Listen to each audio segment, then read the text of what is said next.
Insurance agents from around the world, welcome to the Insurance Guys podcast, powered by Outmarket AI.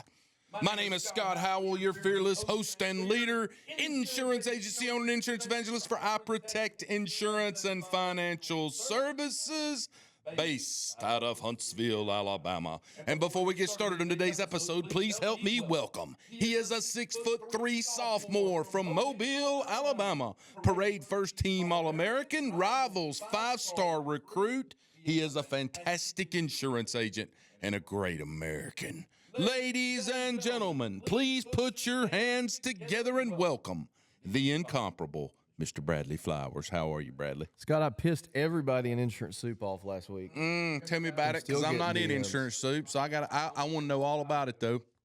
You know, there's this thing in there where before every single holiday, whether it's National Bagel Day or Christmas, people will ask, "Are you closed on this day?" And it drives me crazy. It drives me crazy because, you know, at the end of every year, me and Kenneth sit down and look at the holiday calendar for the next year, and we set our days off. We send them. Like, that's all you have to do. But people want to, you know, do what everybody else is doing, and it's like this running joke inside Insurance Soup and IEOA too. So I go in there last week and I said, "Who's closed on the 4th of July?" The amount of people, that thought I was being for real is astounding. Like 60 comments? Like more than that, and people just telling me I'm an idiot and yada yada, and it's kind of starting to hurt my feelings. It's not even true. I'm like, I just had another one. Like, let's see. It's a federal holiday. What do you think? Yeah. Anyway, I pissed everybody off. Aggressive. And you know, the Facebook groups, the Facebook itself on the groups, they changed the formatting of the posts in there. I don't know if anybody noticed this. It's real subtle. Now the smallest thing in a post in a Facebook group is the name of the person that posted it. It's very, very tiny. So it's very easy to look at posts in a Facebook group and not realize who posted it. So I think a lot of people think it's just some rando, you know. But yeah, it was kind of funny. I can fix that for you if you just don't look at it. You won't ever know how to. You won't ever see. I have this undying need to help insurance agencies. Like, I view myself as like the Pied Piper of like, sure. And it's like with little stuff like that. Like, guys, like, just set yourself a calendar and a reminder. December 28th every year. Look at all the holidays. Hey guys, here's our holiday next year. Don't ask, because what happens is they don't do that because you're busy, you're selling, you're servicing, and then your staff starts asking, "Hey, 4th of July is on a Saturday. Are we closed the Friday before?" You're right. You know, and that's where that comes from. And people are too scared to say no, so they want to see, like, okay, let me see what my peers are doing, and then they can go back to Brenda and be like, "Hey, I just posted this in Insurance Soup. 35 people said they weren't closed on Friday. We're not closed." Bradley, today is a very interesting podcast. Yeah.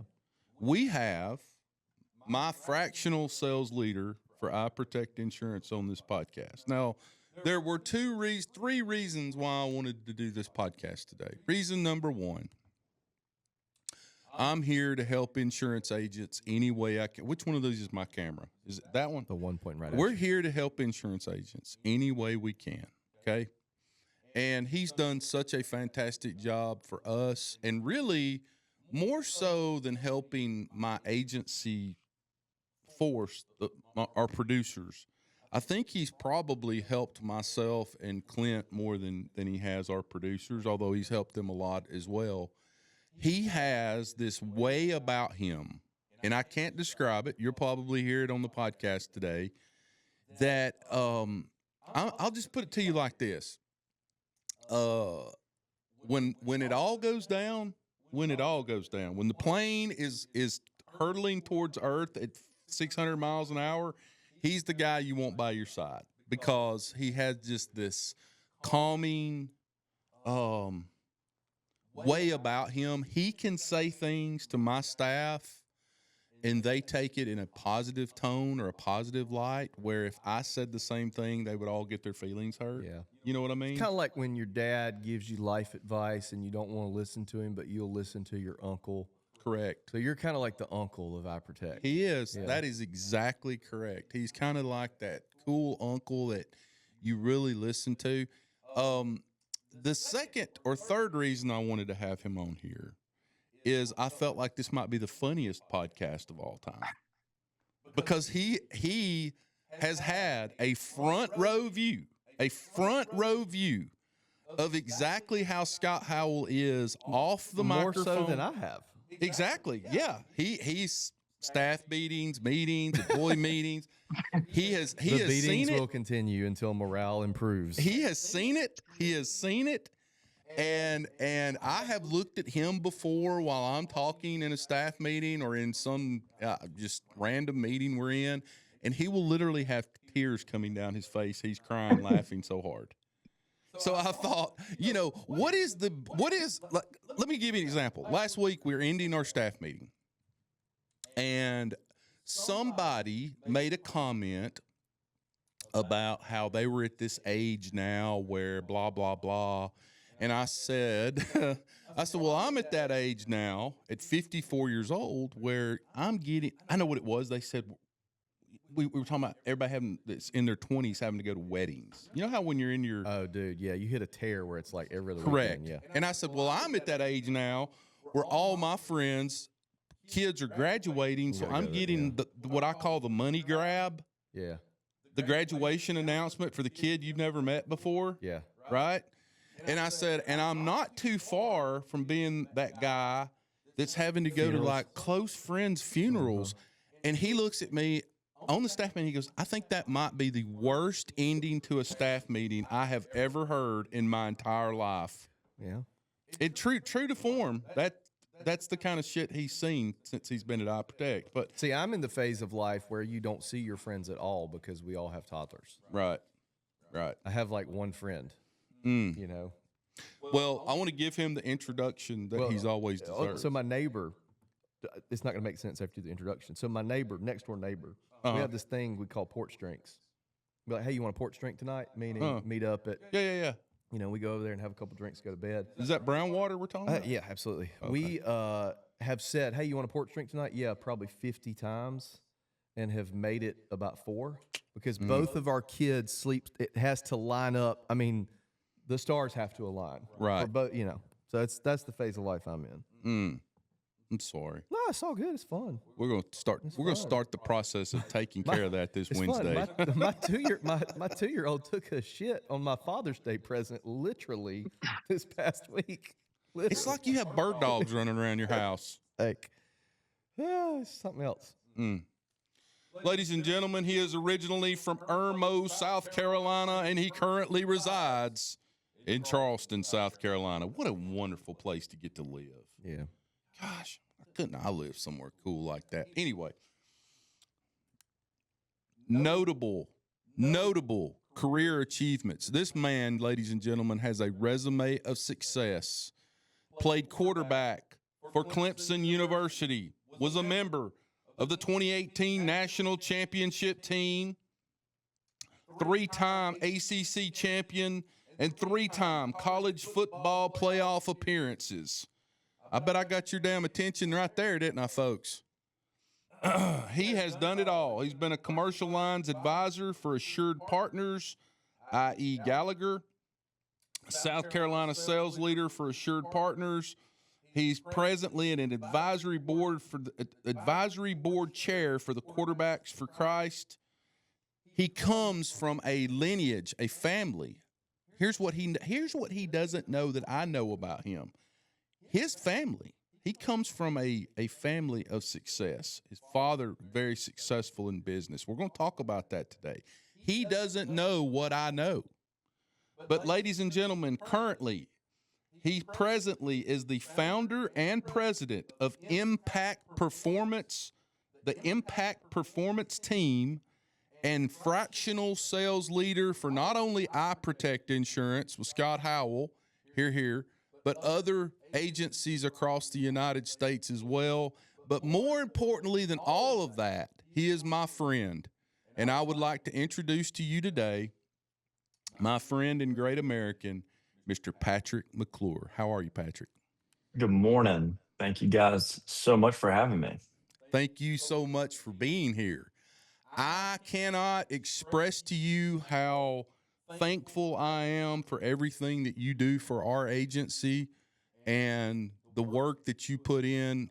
We have obviously improved tremendously. Our sales have doubled since last year, bringing you on as the fractional sales leader. And I think Clint and I both feel like our agency right now, as it stands today, is kind of like a rocket ship. The engines are running, Yes. and we are about to get to the moon here very shortly because of some of the things that we've done since you've become the fractional sales leader of our organization. But take us back in time for just a minute, Patrick. Talk to us a little bit about how you got into the insurance industry and bring us up to today. Yeah. So upon graduating from Clemson, growing up, football was and sports in general were everything in my life, and had no idea what I wanted to do in my professional career. And I knew that after watching Trevor Lawrence throw the ball around the football field several times, that playing professional football was not going to be my path. And I didn't know what I wanted to do, but I knew I wanted to do something in business and potentially sales related. Growing up, was fortunate enough to be surrounded by my father, who was an entrepreneur himself and was in the medical space, and had a very successful career, building and exiting two medical sales service businesses. Mm. And that was something that I always admired and wanted to do at some point, was to run my own business. I had no idea what that was going to be. So upon graduating from Clemson, I was like, yeah, I'm going to try to get into a sales job. I didn't know what it was going to be. So I interviewed, networked with hundreds of people. My uncle is a commercial insurance producer at Hub. And so I had conversations with him about the commercial side of the business. And long story short, ended up interviewing and talking with a few different commercial insurance firms, and found assured partners and really aligned with their leadership team, and decided that, hey, insurance sounded cool and this was going to be something that I wanted to do to start my career, and came on board with them in the summer of 2021 after I graduated, and was a commercial producer with them for about 11 months. And throughout that time, I had a little bit of success with sales early on, but it was nothing that wowed anybody from a production standpoint. But I found a few things here and there that I felt like we could be doing organizational wise, from practice, sales meetings, accountability, some things that I learned from my time at Clemson that were very apparent and why we were successful there, that I felt like we should be incorporating and doing at that organization. And so I started speaking up and finding myself running some sales meetings at the age of 22, 23, Mm. when certain leadership couldn't make it. And I was big on doing what you say you're going to do, doing the right things the right way, and holding people accountable to do those things. And so leadership came to me after, 10, 11 months after being in that producer role, and said, hey, do you have any thoughts about getting into leadership? And I was like, yeah, absolutely. I feel like I've always gravitated towards those positions. I said, well, keep doing what you're doing, in 12, 18 months, maybe a position will open up. And then it wasn't 2 to 3 weeks. And they said, hey, I got an idea about creating a state sales leader role. And previously, in our 5 offices in South Carolina, each office had a president and a sales leader. And the sales leader was typically the best producer and responsible for recruiting. That's always And a great decision.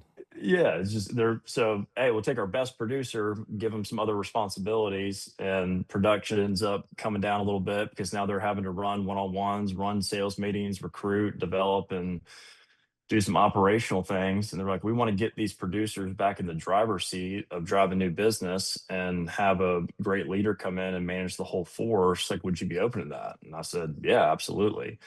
So I ended up jumping into this state sales leader role at 23, had no idea what I was doing from like an insurance standpoint. I was still figuring out what were all in deck pages, and what were baseline requirements for a commercial business. And now responsible for managing producers that have been doing this for 20, 30 years, that were my parents' age. And So that was a bit of a tall task coming in those first 90 days of earning the respect and trust of those producers, and end up being in that role for a year, and we had a ton of success. And after that, I decided, I was in a position where I didn't have a house, I didn't have a wife, kids, no mortgage or anything like that. So I was like, I'm gonna go start my own business, and I'm gonna provide this sales leadership for some independent agencies. Had no idea what I was gonna try to do from an offering or service standpoint, but just come into organizations and say, "Hey, I can help you grow your business." And slowly but surely, over the course of, a year, 24 months, started to build a good reputation working with some small businesses and hiring some sales individuals, building out their sales departments. And then that's just really picked up and grown dramatically in the past 6 to 12 months, which is incredible. And I'm very fortunate. It's been awesome to be able to work with guys like you, Scott, and some other folks that I work with that are one incredible individuals, incredible leaders, but have great organizations and great people to work with. And if everything was perfect, then nobody would need me. And even when you do get to a place like you're talking about, Scott, now where we feel like with iProtect, we're in a great position to grow. Hey, I mean, as you've seen, like in next week, it's going to be something different. And in 3 months, it's going to be something different. So truly being that right hand partner with people there's ebbs and flows within growing a business, but also being able to provide strategic advising and consulting on things that aren't sales specific. And that's really how the business and my role has grown over the course of 3 years. Was when it was just Patrick and I could say, "Hey, I'm coming in and I'm only working with 2 clients. I'll do anything and everything and I'll be the sales leader." The business has really morphed to being a true advisory and consulting and recruiting firm. And now I have the team and support around me to be able to expand our services and expand our deliverabilities and do things that are beyond just running sales meetings or running one-on-ones, and truly be able to do some organizational and operation things to help grow the business outside of an individual producer increasing their production, which I know you've seen, Scott. Even when I was meeting with you and Clint early on, it's sometimes hard to explain of how multifaceted like I would get into the weeds with these businesses, but truly feeling like I am a partner with you guys and helping get through any obstacle or hurdle that we're dealing with to overcome that and continue to grow the business. And then, hey, we get to this next, we break through this next ceiling. Now we got to hire somebody. And now we got the recruiting team on our side to go source and find great people to add to the team. And now we have operations woman who's coming in and helping with service and the back end side of things. And so it's taken a lot of time. I bootstrapped the business. And so there was a lot of work and time, hours, blood, sweat, and tears to get to this point. But it's been a blessing of a journey to get to this point now, and excited to be able to continue to build upon it with what we're doing now. So I have many questions. Um, uh, one thing we're guilty of here on the independent side of the industry, and is the captives aren't like this, because when you're captive, you only have one carrier. Like, your sales processes have to be like down pat, right? If they're not, you're not going to sell anything. On the independent side, we're a little bit lazy. We kind of ride the waves, right? You know, and things are soft, rates are good, things are hard, rates are like we ride the waves. There's a lot of independent agencies the last 5 years. The only reason they've grown is rate increases, right? Yeah. Hey. When you get into a new agency, like, let's pretend an agent listens to this and hires you guys. Two-part question. One, what's the first thing you do? And usually, and two, what's usually the lowest hanging fruit that people can fix that changes things? Just trying to give the audience a little bit of insight here. Yeah, first thing is getting aligned with everyone on the leadership team. So I'll give an example with Scott here. It was meeting with Scott and Clint being his right hand man and now partner in the business of what is y'all's perspective of the agency? All the things that you guys are proud of, the way the business has transformed over the past few years, and what do we feel like is y'all's lowest hanging fruit here in front of us today? What are the things that we're struggling with, and what are we doing very well? And so having that overview of their viewpoint of the agency and then benchmarking, comparing that to the individual conversations that I have with everybody. So that's the next step. Next step is to then meet with, I would say it's pretty much everyone. It is everyone on the sales front. I meet with a few of like the personal lines, commercial lines, team leads, or account managers to understand their perspective as well. But what I've found in a lot of these small businesses and agencies that I work with, although they are small and intimate and have this close family culture, some things aren't always communicated consistently or when things are top of mind. So some things that Scott and Clint may see within their agency is not the same viewpoint or perspective or feelings that a producer has about something or that an account manager has about something. So being able to take the communication from producers, account managers, whomever, and then be able to pair that with the feedback that I'm getting from Scott and Clint. And then I'm able to translate where the gap is between those two. Because like you typically will hear, hey, producer is, well, I don't feel like we have, this certain carrier appointment that would help me write a lot of business because they're crushing it here. And I keep losing to this carrier or whomever. And Scott and Clinton say, well, this producer can't figure out how to go write new business. We've tried X, Y, and Z. And it's pairing the two messages that I'm hearing and figuring out what the underlying issue is. Well, it might be one, this could be a carrier appointment that we need to go evaluate and potentially bring on board. But hey, producer, outside of this market in this area, what are some other things that you can control that you can go do to go write more business? And it's typically a numerous amount of things, but they might be hard stuck on I'm losing and I'm getting beat by this. All right, well, let's forget about that for a second. That might come in 6 to 12 months. Let's focus on what we can do right now. And Right. so it's getting people out of their own way sometimes because negativity, I feel like, can be more apparent for people in all aspects of their life and can focus on that. So let's table that. Let's get that out of the way and let's focus on what we can do right now. What are the areas in which you've gone in one business and have good success stories over the past 6 months and go focus on those items and go do more of it. And then again, I always say, what got you here, whether it's being a agency owner and growing your business, or it's a producer getting to a $500,000 book of business and want to get to 1 million. What's gotten you to this point isn't what's going to get you to the next level. So that might mean, hey, if you're a producer and you're bogged down with some service stuff, let's carve out the bottom 20% of your book of your business.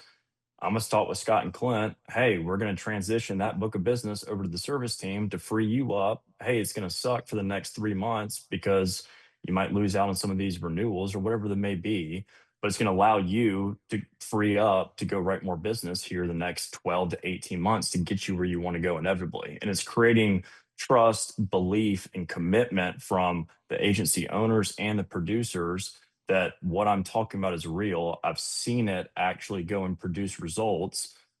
Believe and trust in me to hold your hand to help get there.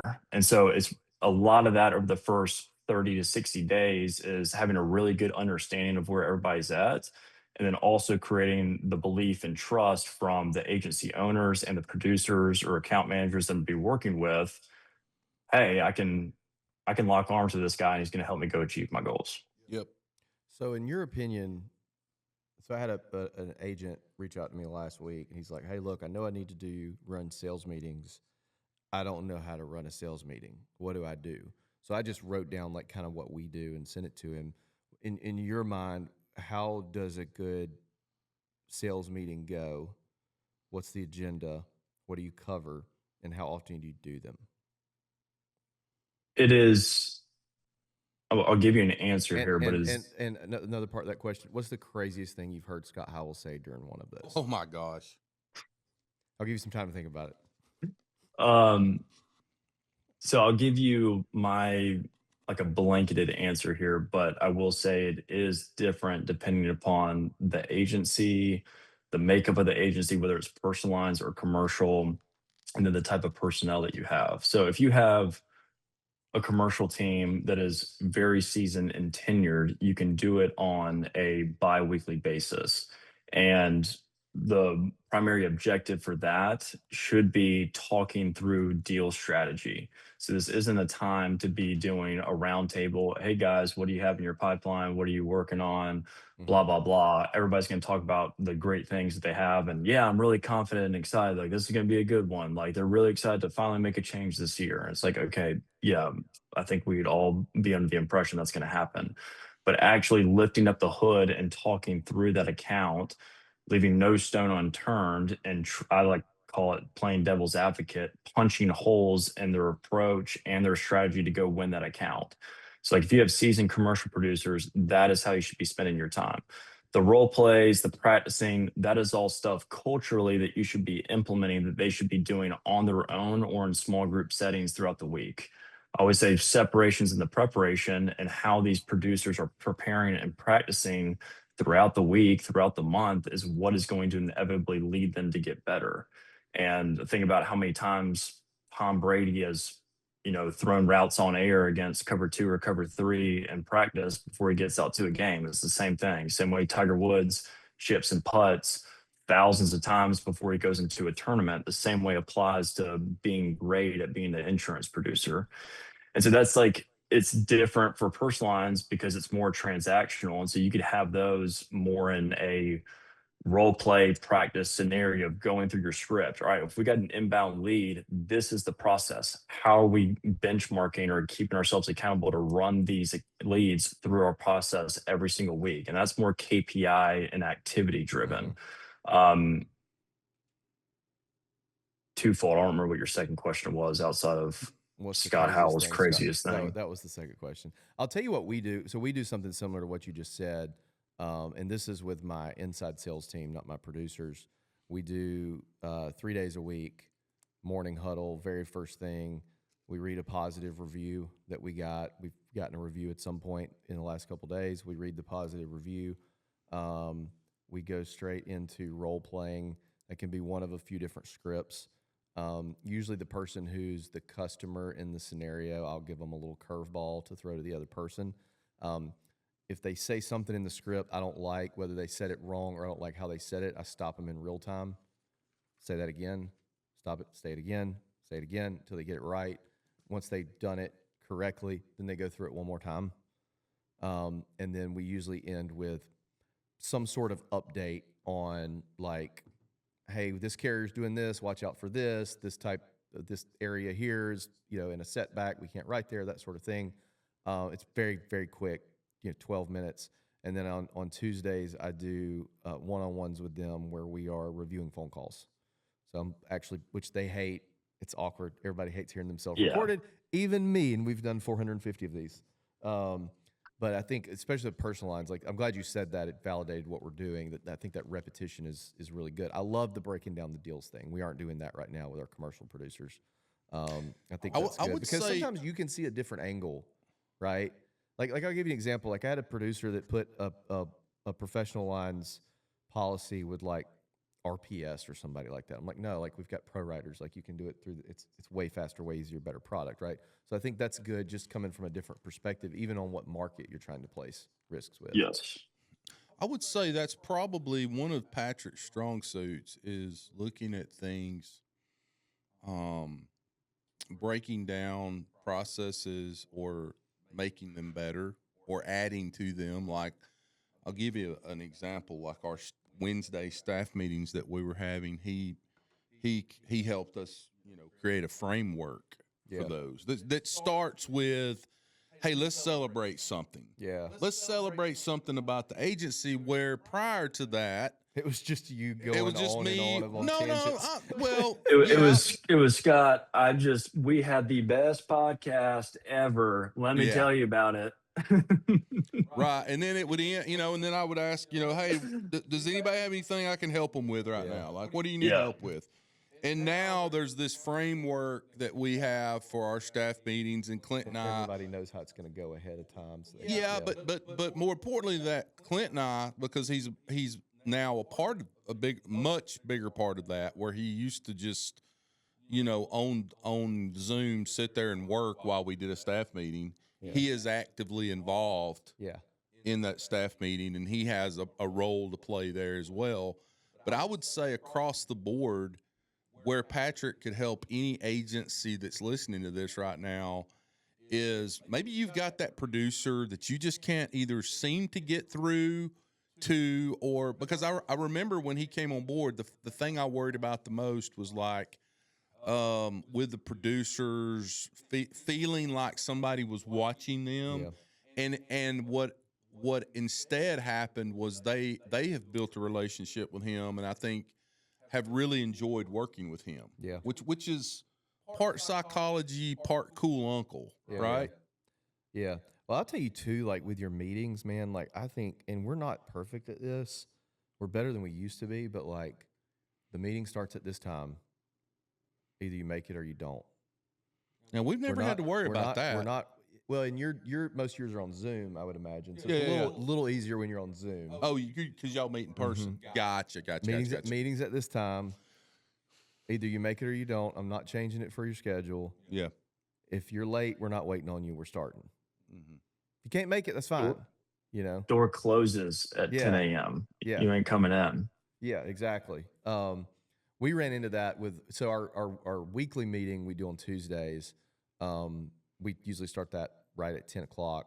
Our leadership meeting, we've run into issues with, as we try to like move it for people's schedules. And last week I told him, I was like, guys, we're just going to do this at 1 o'clock on Tuesdays. And if you make it, you make it. We're not changing it for your schedule.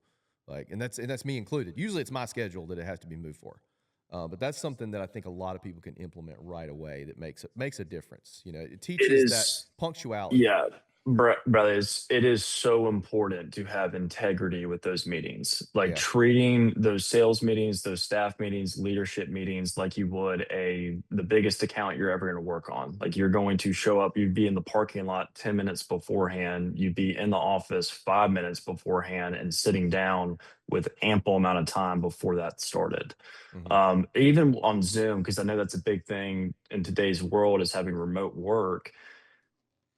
Meetings should always be so important and have such a great agenda that there should never ever be wandering eyes or people doing something in the background. Like cameras on, everybody, hey, it is going to be 30 minutes, it's going to be high pace, or it's going to be an hour, and we're going to get through X, Y, and Z. Cameras on, we're going to be engaged, table the emails till afterwards, and we're going to be locked in and present in this moment. And that in itself changes the productivity of those meetings.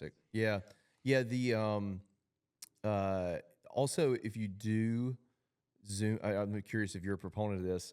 Anytime I'm setting a Zoom meeting with my team, which is not often, but sometimes we do have some remote folks. The invite will say cameras on. Don't want to get into this. Oh, I'm going to have my camera off because I'm actually eating cereal.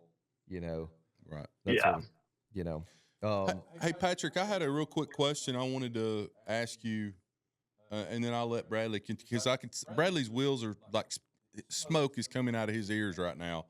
But what's the most important business lesson you feel like your dad was able to teach you?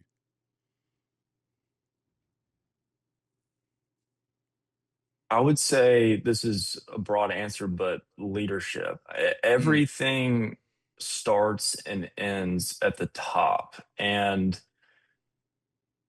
the reason why that is so broad, I remember when I was 6, 7 years old and starting to run around with friends and getting in trouble or doing stuff we weren't supposed to. And I say this all the time still, but I remember him telling me at a very early age, he would say, Patrick, somebody's got to lead and it might as well be you.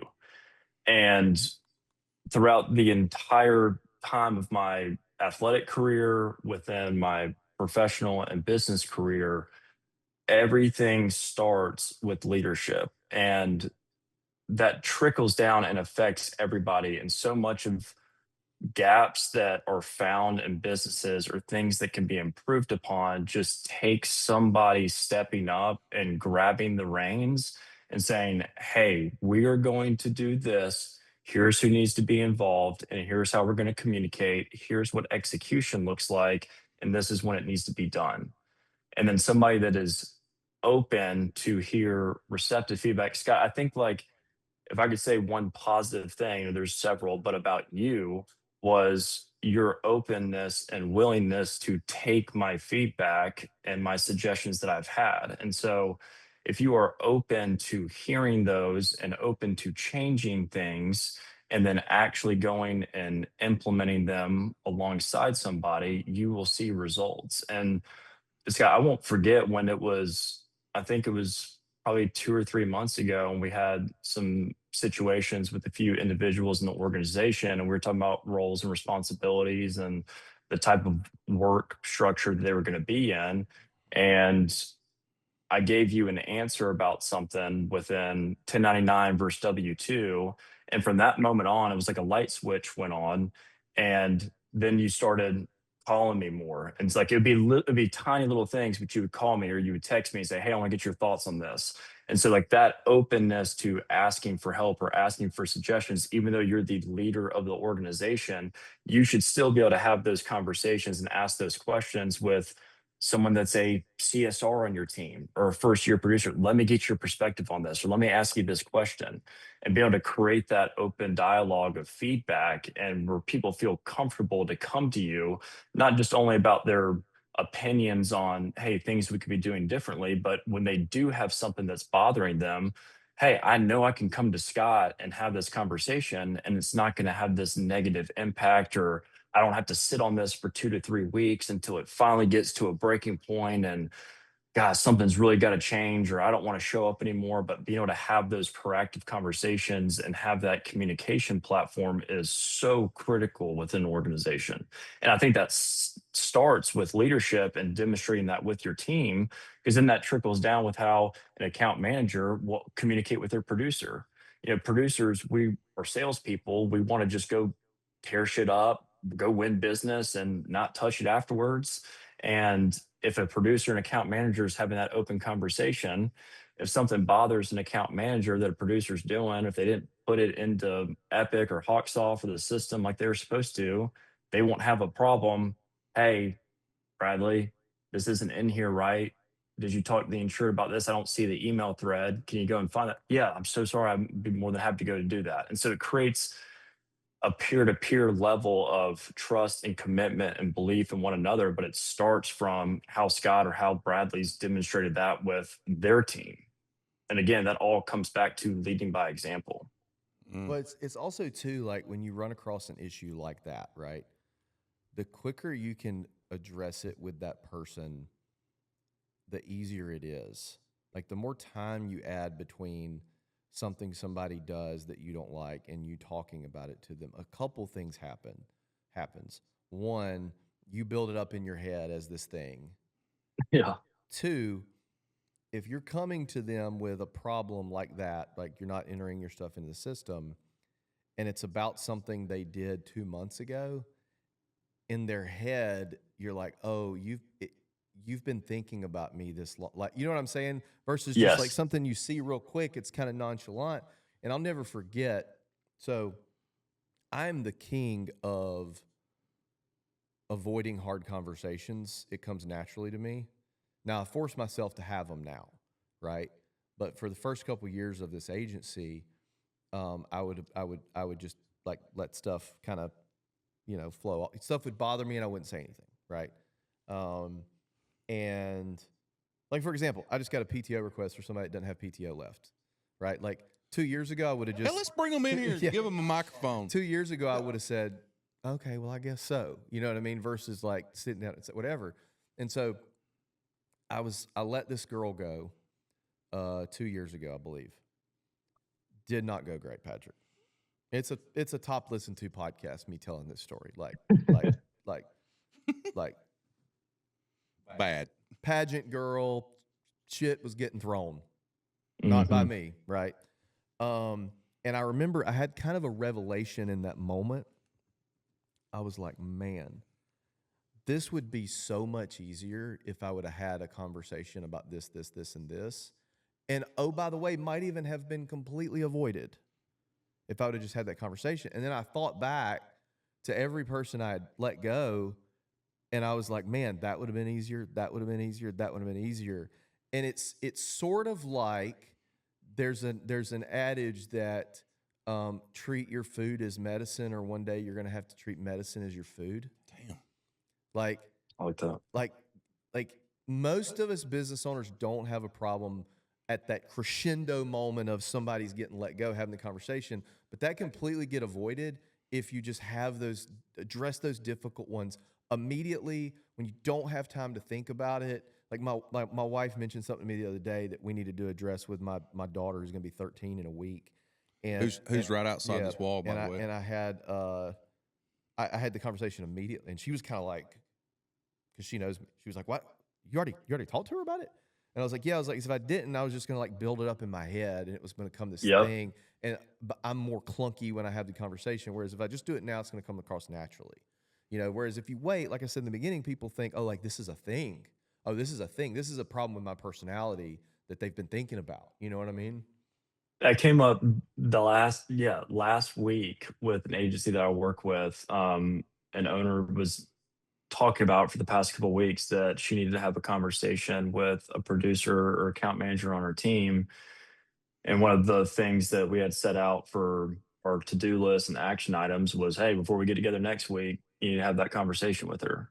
And she hadn't done it. And so I said, what do you have on the rest of your schedule for today? Nothing. I'm right just now. working on a few emails. I was like, is she in the office today? Yeah. I was like, is there space or the walls thin? Can you go talk? The walls are thin. I'm like, she's like, but I can do it, later this week. I said, no, go grab her right now. Y'all say you're going to go grab a Starbucks coffee. Y'all get in the car. You can start having the conversation in the car, go get coffee, be 30 minutes and go have the conversation. She was like, all right, I'll do it. So you told her to Jerry Maguire the girl. Yes. Yeah. It's the if you can just like fire needs oxygen. That's right. Fire needs oxygen, man. And it's one of those things that like we all to some degree hate the hard conversations, but that is like the foundation of a good business. Can I tell both of you why every agency in America needs to hire a Patrick? I'm not saying that they can all hire Patrick, but He's not going to go up on his rate. a Patrick McClure in their agency. He's part-time psychologist, part-time cool uncle. But the reason they need to hire him is because as an agency owner, I just cannot tell you how good it feels to have a sounding board, okay, to be able to call on, and a different perspective of things that maybe we've all been doing this, a lot of us, for And sometimes it's probably just listening. You're not even really saying anything. Me and my wife have that. I'll text her during the day and say, I need a trauma dump night. And Well, I'm just like going to spill it all out. She doesn't say anything. And a lot of times I come up with the solution while I'm saying it out loud. Yeah, that's the part-time psychologist. And then the other half of that is just a sounding board or a different perspective where I will say something to Patrick and he'll say, well, Scott, have you thought about it from this angle or this perspective? And no, I haven't. I haven't really thought about it. And I think this sounds weird, and maybe this goes back to leadership and Patrick's leadership style. But one of the reasons that I race so hard when he and I figure out, okay, we're going to do this, is I do as I sit here listening to him talk, I think to myself, I think there's a part of me that doesn't want to disappoint him. True. Yeah. And I know I'm 54 and he's a lot younger than I am. Well, that's leadership. Like, I don't want to disappoint Patrick, so I'm going to race to get this accomplished. And then because I know he's going to be like, holy shit. Well, about 10 years ago, I hired a personal trainer when I was at Alpha. And my whole motivation is this guy was showing up at the gym at 5 o'clock to meet me there. I cannot have him sitting there by himself. And I was driving from Atmore. Yeah. I was driving an hour to Mobile, so I was getting up at 3:30, leaving at 4, getting there at 5 to not let this dude down. And I'll tell you guys too, listen to this. Scott and I have talked about this before. I think one of the best things you can do, especially if you're somebody that struggles with hard conversations, you should have some sort of assessment, whether it's a DISC assessment or something. I like DISC, of your employees. Drop that bad boy into Claude or any or your preferred AI and Tell it to say, analyze I'm it. about to have this conversation. Here's my desired goal. Tell me how to have this so that we get to this desired goal. And I'm like 100 for 100 When you do that. of getting the desired goal. And it's crazy how accurate I had to have a conversation with somebody last week, and I asked Claude, I was like, how's this going to end? And it said, she's going to cry. And I'll be damned, she cried. Damn. Like, you know, that's for somebody like I struggle with sometimes, like the softness of conversations. I just get direct to the point. It's like, say this, then you're kind of leading the horse to the water. You know what I mean? And I think the employees should do it too. You know, I think it's great. And if you don't have assessments on your employees, like, do it. You know, Patrick, we even use it as to who sits near who. Like, hey, we want people sitting next to each other that can collaborate, but we don't want them to be chatty Cathys. But you also don't want enemies sitting next to, you know, like, where are you at in the office? It's crazy that we didn't have any of this a year ago. Yeah. You know what I mean? Now, like everything we do, we put into Claude, you know. Patrick, what is the agency, if there's an agency owner listening to this right now, your experience right now, you're working with a number of different agencies like ours, but different sizes, different makeups of like leadership and how many employees they have. But what have you found is like your sweet spot in terms of being able to make an impact, but also, you know, the type of agency that you feel like you're the best fit for? I haven't found anyone yet that I felt like I couldn't help. From a small agency with 5 employees and just working with the agency owner to an agency that's $15 million and working with their designated sales leader or sales director and their leadership team. Um, I think that wheelhouse probably of for fractional sales leadership to make sense, you really need probably 5 employee or 5 producers. But even if you have a team less than that, or you have 5 producers, there are still things, and this is one thing that I'd like to clarify with sales leadership and what we do. A lot of folks will come to us because they try to avoid the hard work that it takes to run a business. And even like with our support and the services that we can help provide, I can't steer a parked car. And so if a business owner is coming to me, hey, our sales team needs help, we need structure, we need training, we need our service workflows, all that stuff is all over the place.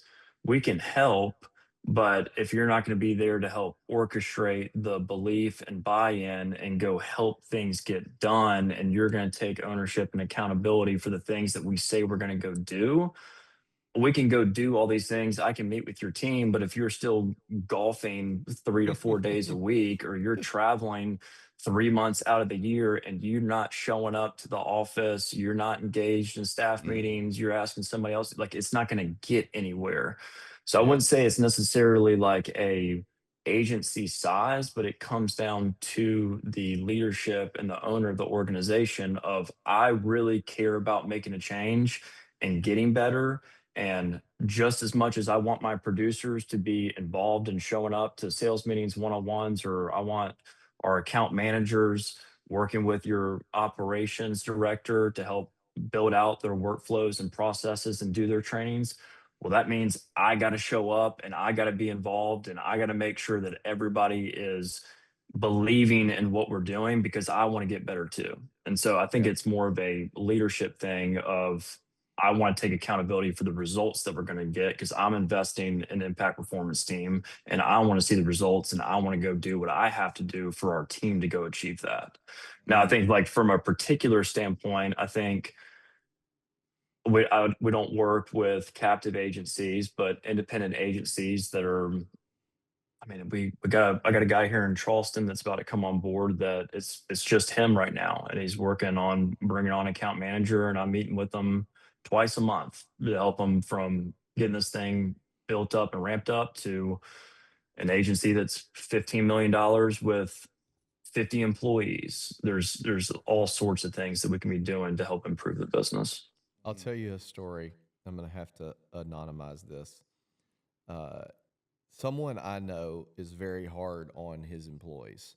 Like, you got here at 8:01 type stuff, right? Was on vacation. And look, there's nothing wrong with, like, there's a certain amount of risk that comes to starting a business. Like, you should enjoy the spoils of that, right? Yeah. You also shouldn't rub it in your employees' faces too, right?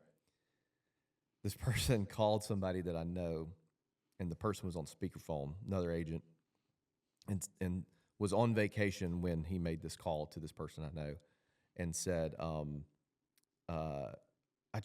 about to call and bless such and such out, cuss such and such out because they left at 4:50 instead of 5. I saw it on my cameras, and I said, remind him that he's making this call from Aruba. Yeah. If nothing else, wait until you get back. So sometimes you need to just read the room. And then I would imagine a lot of times your job is to help that agency owner read the room as to how they're coming across. Yes.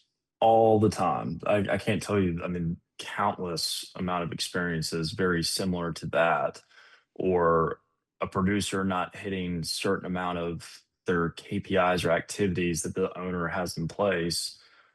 Let's look at the big picture here. Like, again, KPIs are a good tool to like look at micro activity in order to go be successful. But if we're looking at a tenured producer or somebody, like, we need to be looking at results at the end of the day. Like, if Yeah. like when I was 23 and started in this, shit, there was some times that I want to go check out on 12 o'clock on Friday to go play golf, even though we're supposed to be there from 9 to 5. But I would go make sure during the week that I went and hit all of my goals that I had, and I had a pipeline and I was on track so that I could go take off at noon on Friday to go to something. So, like, at the end of the day, let's not get super granular. I always say, if somebody's doing the right thing, and I don't want to get into HR and PTO practices and stuff like that, but if your producers are doing the right things the right way, they're having success, they're on track,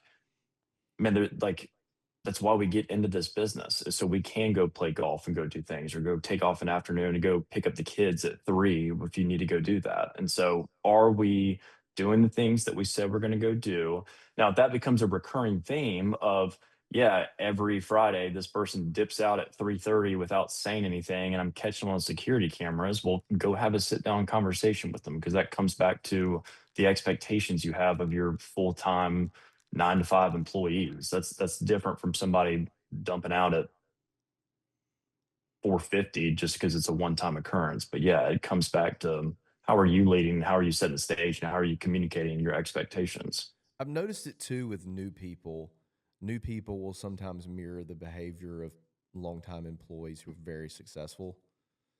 And I've started having a conversation with new employees and saying, look, I need you to act new.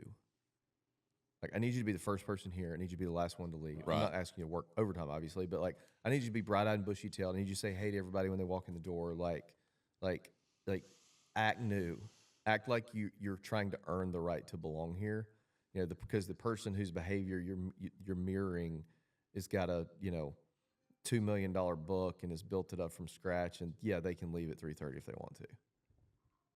I think that's comes back down to empowering leaders underneath you as well, For and sure. creating a culture in which everybody understands, not that they're under a microscope, but hey, there's people that are looking up to you. I've said that with producers that have started green and have become successful, and now are wanting to do things of, 10 to 15-year producers with $1 million books of business.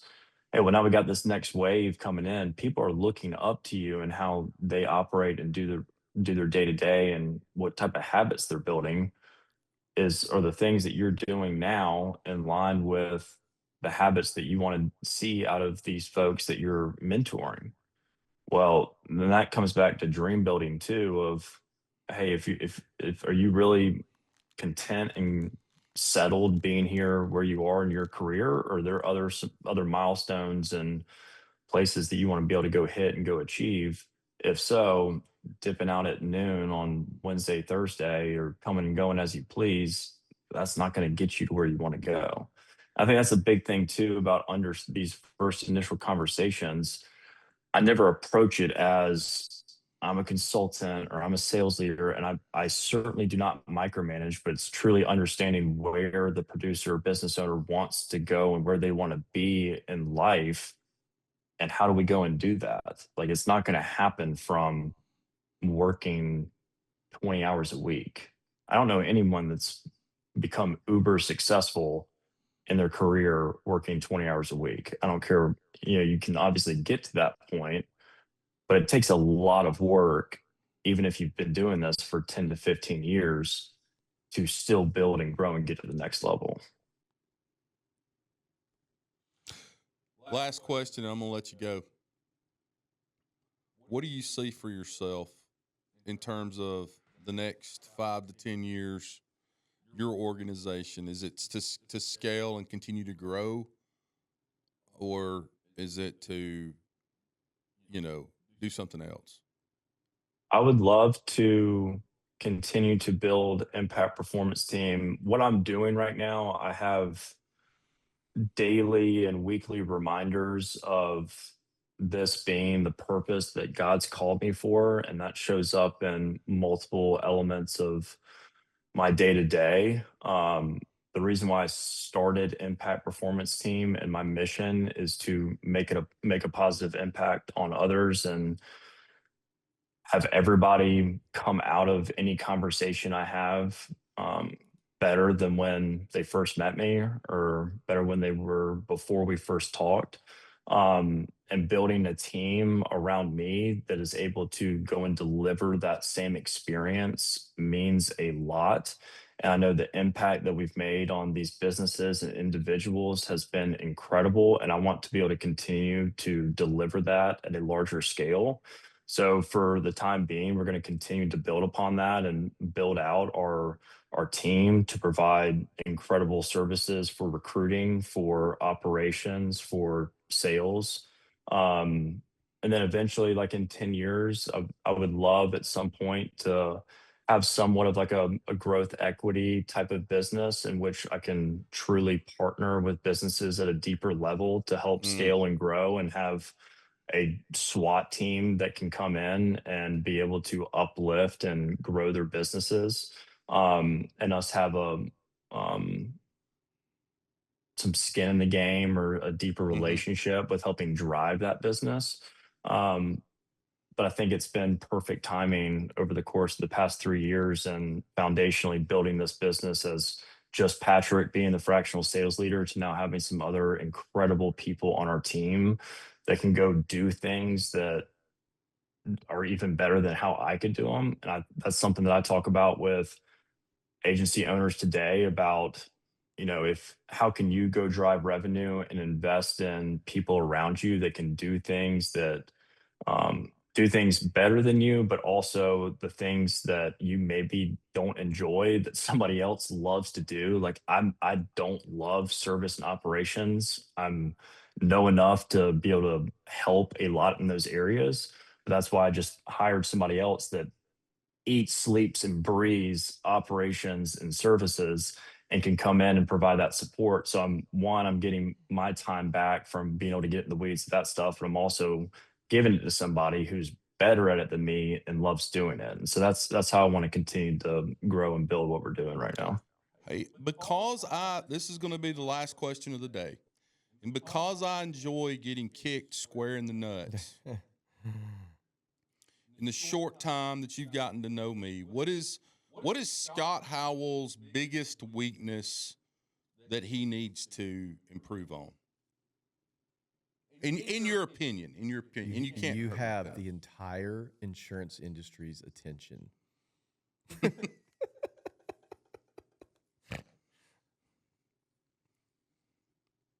I think, He's giving this thoughtful consideration, by the way.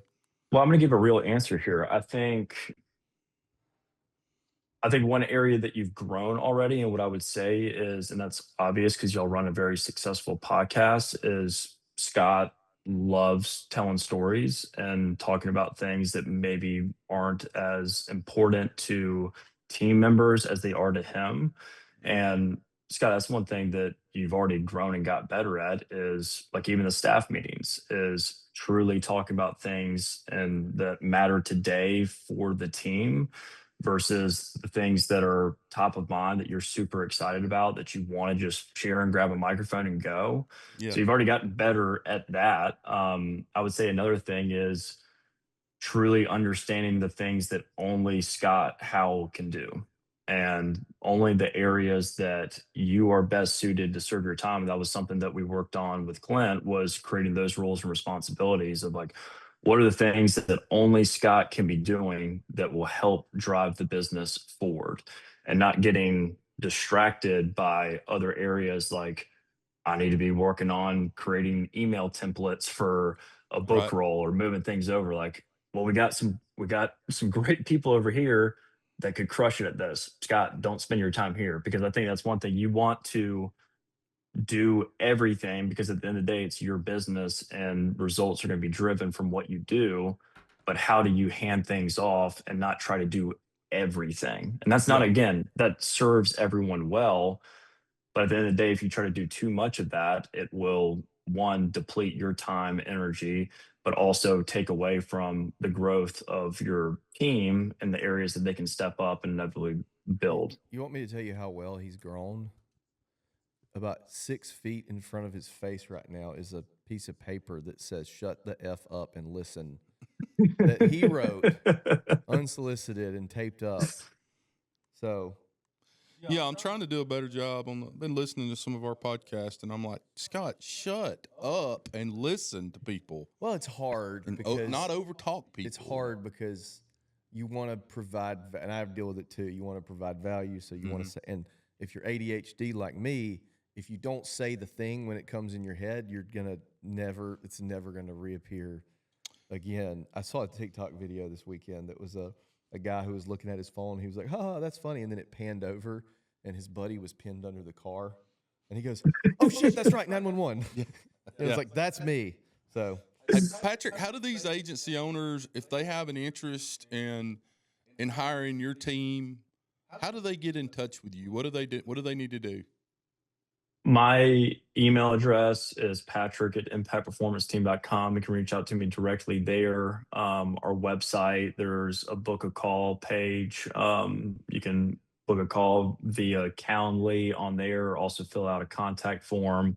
And then I'm on LinkedIn as well at Patrick McClure. So any of those facets, great, reach out to.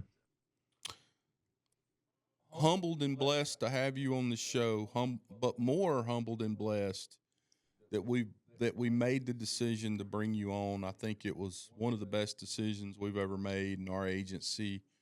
I look forward to the future with you being a part of our team. I don't Thank know. you very much. I appreciate the kind words. That means I'll never forget, Scott. You and Clint were definitely the group that we courted with the longest before finally engaging. I know there were some hesitancies with coming on board and what it would truly look like, and Well, I think I. I think he pulled the trigger while I was in the hospital. he Seriously, thought I, you were I about think he thought you were about to die, and he's like, I got to get somebody else in. somebody's got to get in here and help me. Yeah.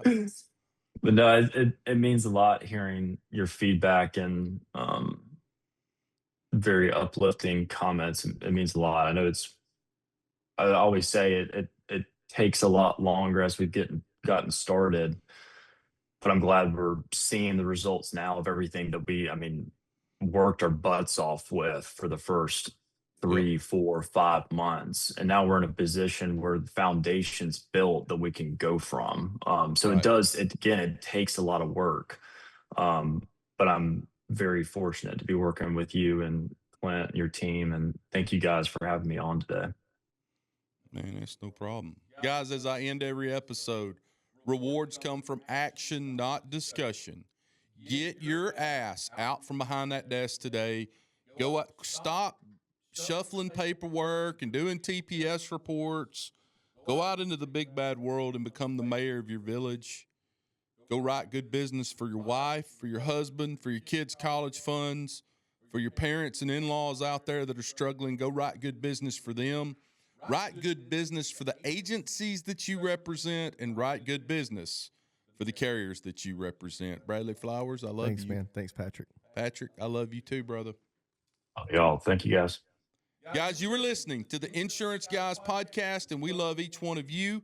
Thank you so much for being a part of our family, and we'll see you back here real soon. Take care.